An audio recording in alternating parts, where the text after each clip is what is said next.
Good morning. I have a puzzle for you, and it's to do with the Sabbath.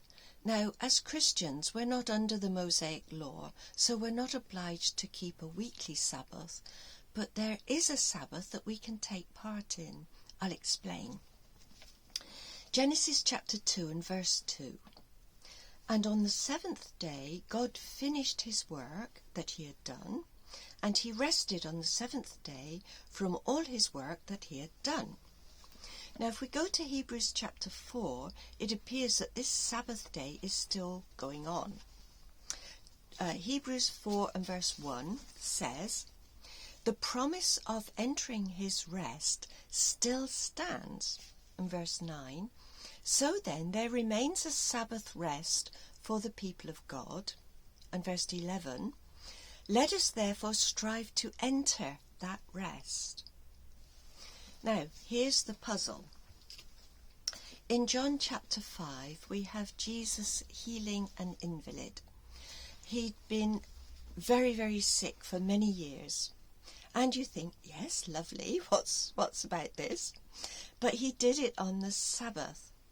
So the scribes and Pharisees, the Jews, they were incensed. They couldn't see the good deed that had been done. All they could see was that Jesus had broken one of their little nitpicking rules. But Jesus answered them, and in John 5 verse 17, "My Father is working until now, and I am working." So the puzzle is, how can God be working if it's his Sabbath day? Well, it seems to be the type of work that's done.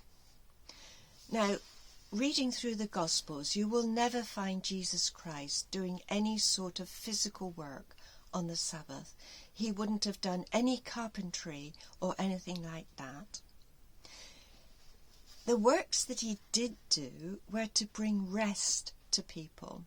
For instance, this invalid, who had been sick for many years, now had rest from his sickness. So how is God working then? Well, also he wants to bring us rest, and we need rest from sin and death.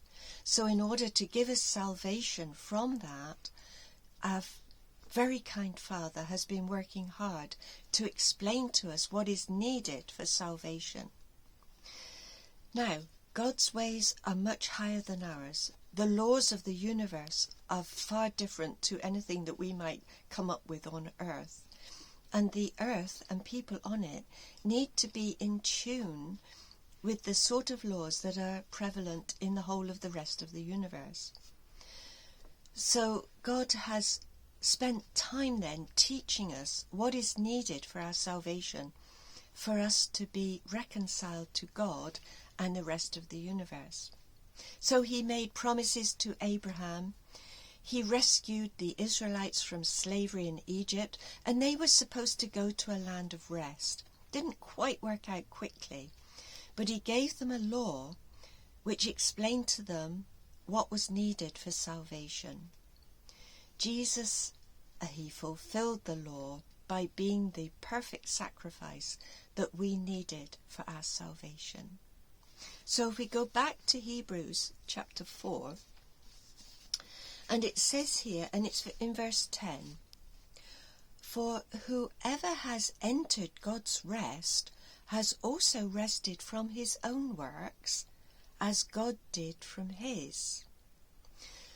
God has not been creating anything, as far as we know, in his day of rest.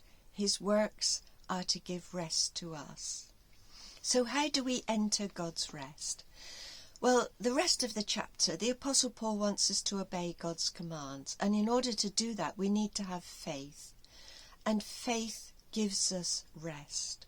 We have rest from worry, from stress, from the guiltiness of sin. We know what's going to happen to this planet. Other people are really worried, and they have a right to be worried.